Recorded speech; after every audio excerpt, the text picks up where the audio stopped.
అందరికీ నమస్కారం. ఈరోజు జూలై 6 నిఫ్టీ లెవెల్స్ 24,200 190 నుండి 260 వరకు మధ్యలో గ్యాప్ ఉంది. ఈ గ్యాప్ను ఫిల్ చేయడానికి ఈరోజు ప్రయత్నం జరుగుతుంది. కాల్ పుట్టు 80 రూపీస్, కాల్ 110 ఉంది. రేపటికి ఈ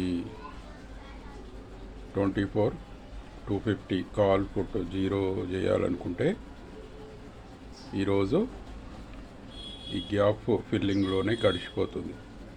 ఒకవేళ గ్యాప్ డౌన్ అయితే ఎమ్ ప్యాటర్న్ తర్వాత డబ్ల్యూ ప్యాటర్న్ ఏర్పడుతుంది. గ్యాప్ అప్ అయితే డబ్ల్యూ ప్యాటర్న్ తర్వాత ఎం ప్యాటర్న్, అంటే స్మాల్ ఎమ్స్, స్మాల్ డబ్ల్యూస్. గ్యాప్ డౌన్ అయితే ఎండబ్ల్యూ, గ్యాప్ అప్ అయితే డబ్ల్యూఎం. ఈ గ్యాప్ రేంజ్లోనే కన్సాలిడేట్ అయ్యే అవకాశం ఉంది. Thank you.